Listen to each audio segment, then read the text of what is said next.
Hello, everybody. And so now we reach the podcast series that you don't want to hear and I don't want to talk about.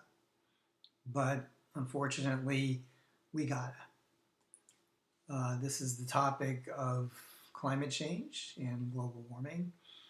Um, we have to talk about it because it's starting to affect all of our lives in a relatively profound way. And um, it's an existential threat to essentially our way of life and our standard of living, um, and even possibly our survival as a species and the survival of other species that we share this planet with. So, given how serious this issue is, um, and how complex it is, we really have to do a series of podcasts on it. I can't neglect this, even though I'd like to. This is a topic that depresses people, and for good reason, and is also very difficult for people to deal with on a personal level because the idea of planetary changes being caused by humans that are potentially very destructive um, is frightening, but also frustrating because it's individually there isn't a lot that most of us can do about this. Uh, and so our tendency as humans is, well, look, if I really can't do anything about it or can't do, any significant, can't have any significant impact here, then I just rather not know. And in a way, this all reminds me of the Serenity Prayer that you get in AA. Where part of that prayer is, and I'm paraphrasing here, um, Lord, give me strength to change the things that I can change, um, the ability to accept things that I can't change, and the wisdom to know the difference. And so part of the Serenity Prayer is just the giving up of your concern and efforts on things that you really can't change. And it's basically that part of it is basically a version of, okay, if I can't change it, I just gotta let it go and focus on other things. But unfortunately, with something like global warming, that attitude is actually counterproductive and could prevent us from accomplishing what we need to accomplish here, which is uh, a change in how we do business, basically, how we generate our energy and run our economies. Um, and so this is a difficult problem, you know, frustrating, enervating. Um, it leads us into paralysis because humans are, we're uh, a species that psychologically and emotionally we like things we can control.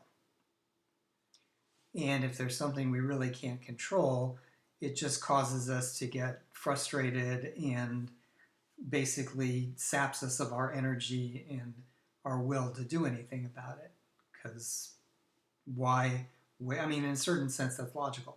Why waste energy, pursuing something that you really can't change? That's not a productive use of our energy and our time. But in the case of global warming, there's a problem with that attitude. Humans are good at, dealing with things we have control over, and we're pretty bad at dealing with things we don't. Um, Bad psychologically, bad functionally. But in this case, we have an issue that it's true that this is a global issue, and that individually, we as individuals are not likely to be able to make a significant impact on this. Now, there are a few individuals that can. For example, people who are engineers who may be working on developing alternative, fuel sources or battery technology, or activists who are good at getting large numbers of people organized to change behavior, or putting pressure on people in power to deal with issues they'd rather not deal with. So I'm not saying that individually nobody can have an effect here. There are definitely folks who are in position to have significant effects on an individual level. But the bottom line is to change the trajectory of where we're going, there has to be what's called mass action, which means that lots of people have to change what they're doing. Now, some of that can be mandated from above. For example, if people who have real power, like real political and business power, change, their focus and what they do and the laws, then that will filter down and get, lots of people at the, who can't directly affect things in a big way, but you could get from the top down a lot of people to change what they do by changing laws, changing available technologies, changing costs of things, etc. So in a sense, we do rely on leaders who do have some real power here to deal with the issues of global warming, but still it's going to require changing the way this is going is going to require mass action, meaning that, most people on Earth are going to actually have to probably change what they do, what they purchase, a little bit in order to, how they deal with waste and all that. Everybody's going to have to change a little bit so that the collective action becomes really significant. So yeah, it's true. Individually, most of us are not going to be able to, change this a lot. But collectively, if a lot of us just do a small amount, it actually will have a big effect. So we can't ignore completely our individual responsibilities here and just say, well, what can I do? That's not a productive attitude in this case. Global warming is a human-caused problem, and it's going to require a human solution. And ultimately, a solution that involves humans on a mass scale changing what they do. Okay, so I want to talk about what global warming is, how it's caused, and some factual information around it, and also address things like, well, hasn't the climate of the Earth changed in the past, and so why should we be worried about it now? So that's how we're going to start our intro here, is dealing with some of the basics here, starting with, is this real? I mean, is the Earth really heating up? When we say Earth, we mean the atmosphere and the oceans. That's really what we're talking about. So when I talk about warming, we're talking about the warming of the air that surrounds the Earth and the oceans of the Earth, particularly the surface of the oceans. Okay, so is it real? I mean, are things warming up? And the answer is yes. Insane numbers of measurements all say the same thing. And even though there are lots of different measurements, we can measure ocean temperatures, we can measure air temperatures, we can measure levels of what are called greenhouse gases in the air and in the water. We can look at, the extent of polar ice, and ocean height, how much water is in the oceans, and all kinds of different things, weather patterns, storm tracks, and all the measurements that we have done point to the same conclusion, which is that not only are things heating up now, but they're heating up more rapidly than they ever have. And we'll get back to the speed issue in a minute, because that's critical. So what's causing this warming? This warming trend has been going on for about 100 to 150 years. but it's really been accelerating over the last few decades. Last 6 of the last 10 years have been the warmest years since we started really accurately recording like things like air temperatures and water temperatures. And so it looks like we're on an accelerating curve right now where things are warming up and they keep warming faster. So, for example, the planet is warming faster now than it was 50 years ago. So, is it real? Yes. So, what's causing things to warm up? The simple answer is we're releasing a lot of heat-trapping gases into the atmosphere. The major heat-trapping gases, which are called greenhouse gases, are carbon dioxide, methane, and what are called CFCs, or chlorofluorocarbons, which are these are gases used for insulation, temperature control, refrigeration, things like Freon, for those of you old enough to remember. Freon was the CFC. CFCs were also used as propellants in sprays. So if you remember the old days when people had hairsprays, it would be the CFC gases at the bottom of the can that would actually, when you push the button there at the top, would actually come up and push the stuff in the can out. So propellants, refrigerants, insulators, that's what we use these CFCs for. But all three of those types of gases, carbon dioxide, methane, and CFCs, if they get into the air, are heat-trapping gases. And they produce what's called a greenhouse effect. So how does that work? Well, basically those gases absorb heat and hold on to it. Well, why is that bad? Well, if you think about how the air is warmed, what is it that actually warms our air? For example, why is the atmosphere of the Earth hotter than it is in space right above the atmosphere? And the answer is pretty simple. The Earth's atmosphere has two sources of heat. One is sunlight, and the other is the heat that radiates from inside the Earth. The Earth's core is hot, and it radiates heat up through the rock eventually gets into the air. So the Earth itself heats the air a little bit, but most of the heat, of course, comes from sunlight and from the sun. So those are our two heat sources for atmospheric heat. But there's always a balance between the heat that's coming into the air from sunlight, from the Earth's core, and the heat that's leaving the air and radiating out into space. So above our atmosphere, above our air is just space, and space is very cold.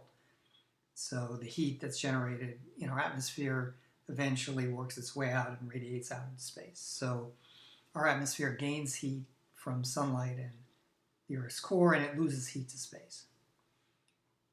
And for a long time, those things were in pretty good balance. The amount of heat, we're gaining pretty much balance the amount of heat we're losing, and that so the average global temperature stayed relatively constant.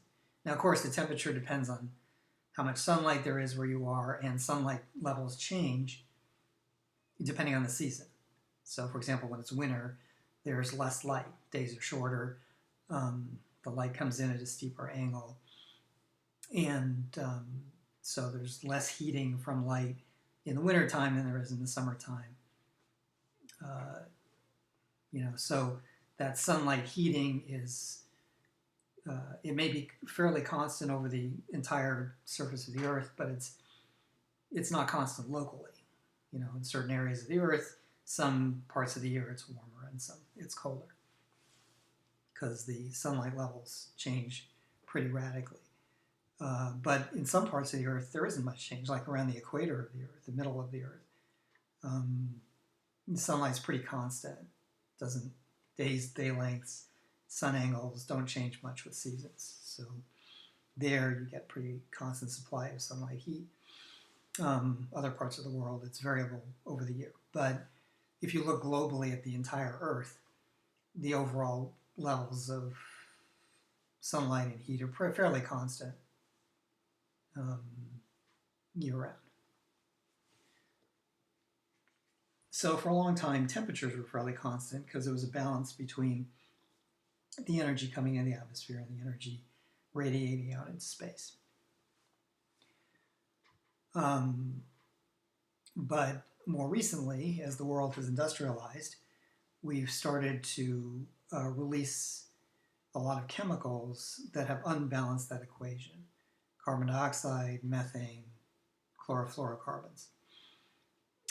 Those are heat-trapping gases. So as we put more of those gases in the air, more of the heat from the sun, more of the heat from the earth stays in our atmosphere, and less of it escapes to space. So the atmosphere heats up. And through industrialization, burning fossil fuels, and creating, refrigerant chemicals, etc., we've put more of those gases in the air, and so we're warming up. This works very similarly to how the greenhouse effect that is caused by these gases is very similar to what happens in your car on a hot day. A lot of you have noticed that if you leave your car parked in the sun with the windows rolled up on a hot day, the inside of the car can get much hotter than the outside. The air inside the car, like on a 90-degree day, can get up to 138 degrees. Hot enough to kill an animal or a small child. And that can happen within just a couple of hours. And the reason is the windshields there of the car, because the windshields let light in, but then when light hits a surface like plastic or metal, some of it converts into heat. So the windshield of the car lets light in, the light hits the surfaces inside the car, turns into heat, but the windshield, although it lets light in, does not let heat out. So the windshield glass is transparent to light but blocks heat. And so on a hot day, light keeps coming in, keeps getting converted to heat inside the car, but then the heat can't get out because the windshields block it. And greenhouse gases like carbon dioxide work the same way. They let light in, they're transparent to light, but when light hits the ground from the sun, it turns into heat, but then CO2 absorbs the heat that's trying to escape back into the atmosphere. So it heats up the air just like the windshields heat up the inside of a car.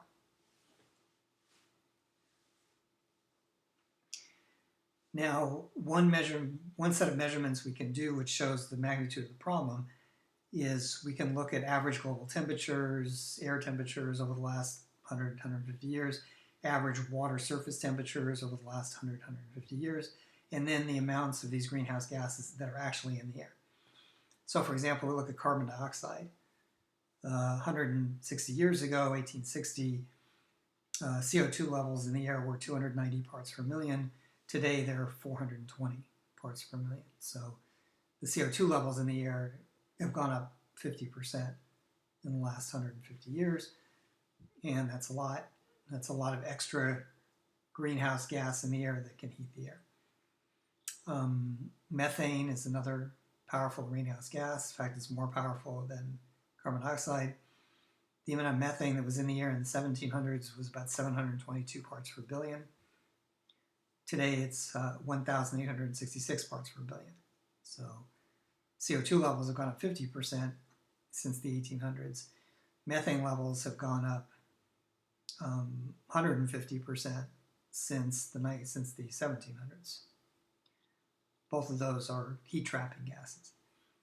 Also, we have CFCs now, chlorofluorocarbons, those are the refrigerants. 100 years ago, there was none, because they hadn't been invented yet, or 150 years ago, there wasn't any of that. And now we have about 4 parts per billion, but CFCs are very potent heat-trapping gases, so even at 4 parts per billion, they can warm the air a bit. If we look at the actual temperatures of the air and the water, our air temperatures have gone up 1.8 degrees on average since 1900. That's a lot, almost 2 degrees Fahrenheit or 1 degree centigrade. 2023 was the warmest year we've recorded, where the average temperature was almost 2.5 degrees Fahrenheit warmer than it was in the 1880s. Surface ocean temperatures have also gone up a lot, about 1.5 degrees Fahrenheit since 1900. If you're wondering why we care about ocean surface temperatures, we care for two main reasons. One is that hotter water kills algae, and algae is a critter that's necessary to produce our oxygen and to remove CO2 from the air. So when you kill a lot of algae, you get less oxygen and more CO2 in the air. Also, we care because it's the surface temperature of the ocean that drives powerful storms that come in off the ocean, like hurricanes. And the warmer the surface temperature of the ocean is, the faster and more powerful hurricanes, storms become. So in all these measurements, increasing amounts of greenhouse gas, increasing global temperatures, increasing water temperatures, we can see what's happening and how quickly it's happening, which is very quickly. And we know that it's due to the increased amounts of greenhouse gas we've been putting in the air, which has been the result of industrialization.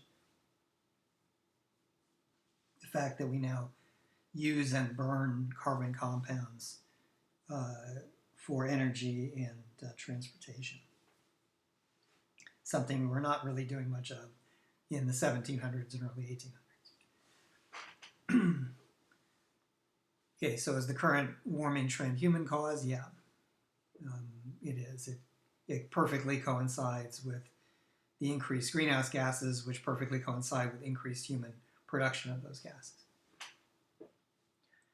Now, a lot of times I hear things like, well, this is just another one of our global cycles because the Earth periodically heats and cools naturally, and that's true. In fact, the hottest period where there was real life on land, on the Earth, was back in the dinosaur age, when it was actually about 12 to 15 degrees Fahrenheit warmer, the air was, than it is today. It's about 7.5 degrees centigrade warmer than it is today. In fact, it was so warm globally back then, during the dinosaur times, that there was no polar ice at all. There was no ice in the Arctic, there was no ice in the Antarctic. The average temperature of the Antarctic back then was like 59 or 60 degrees, which is the same as average global temperature today. That's too warm for ice to form. Earth's oceans, because all that water that was today is in the ice, was actually in the oceans back then. So the oceans were hundreds of feet higher than they are now, and they extended way inland.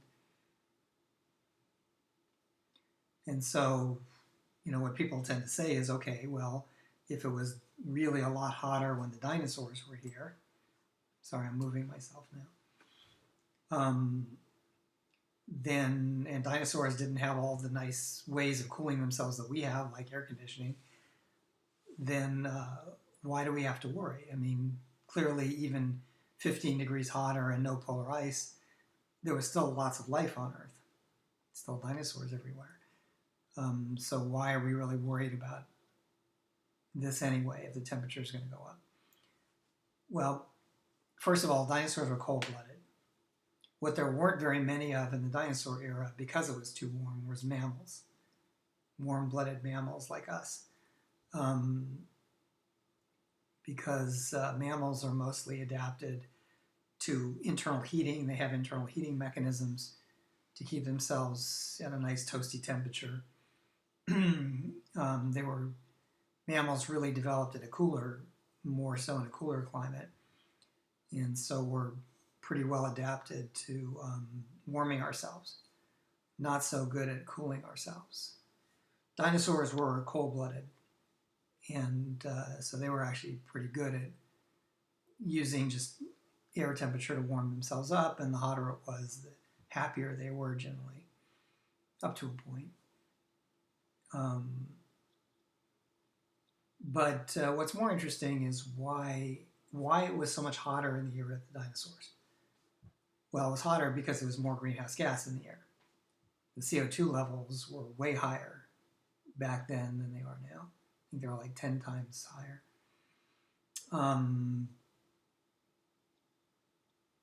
But the reason that CO2 levels are so much higher back in the age of dinosaurs, obviously not because dinosaurs were burning fossil fuels.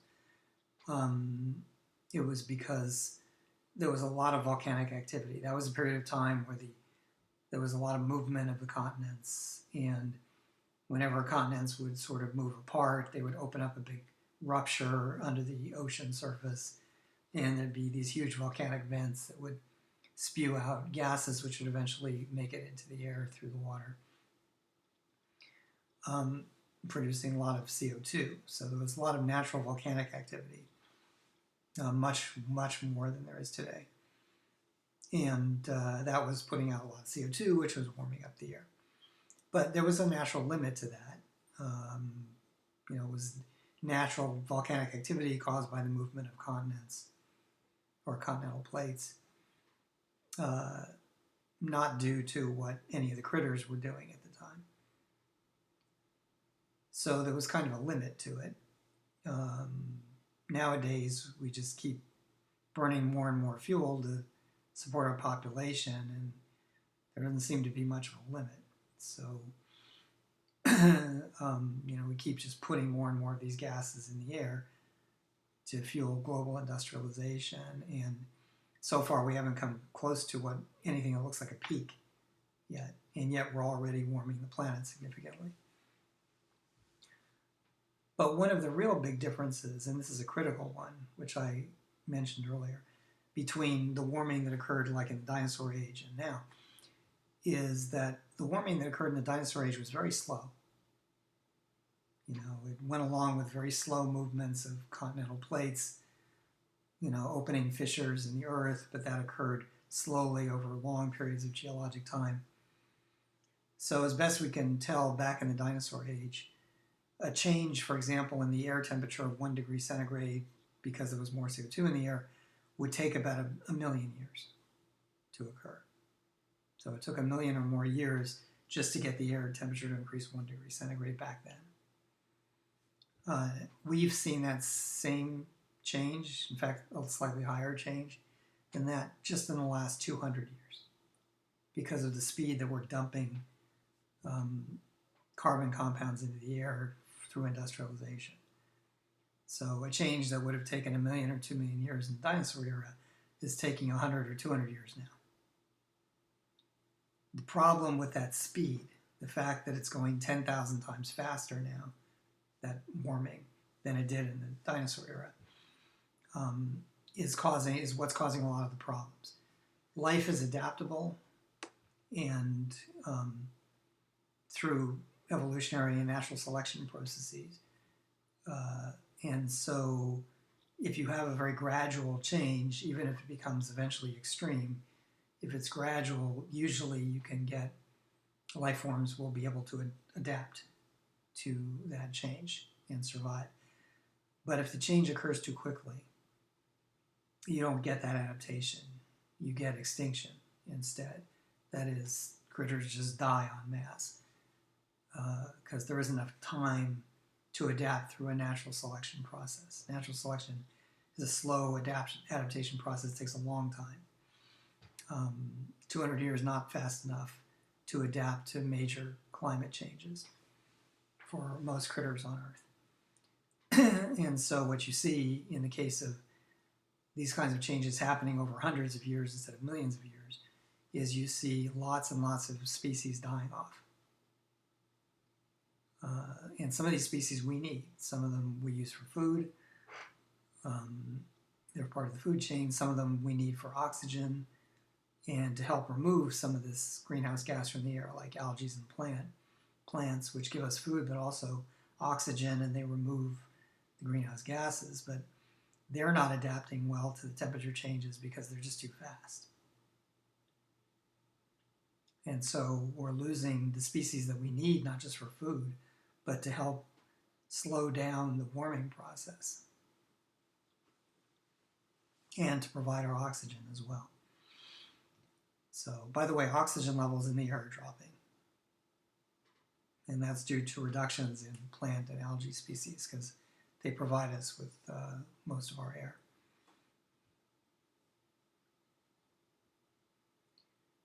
So this has put us, the speed that this is happening has put us into this kind of vicious and accelerating warming cycle where we keep dumping more stuff in the air, and the critters that would normally remove it, we have fewer and fewer of them to remove it.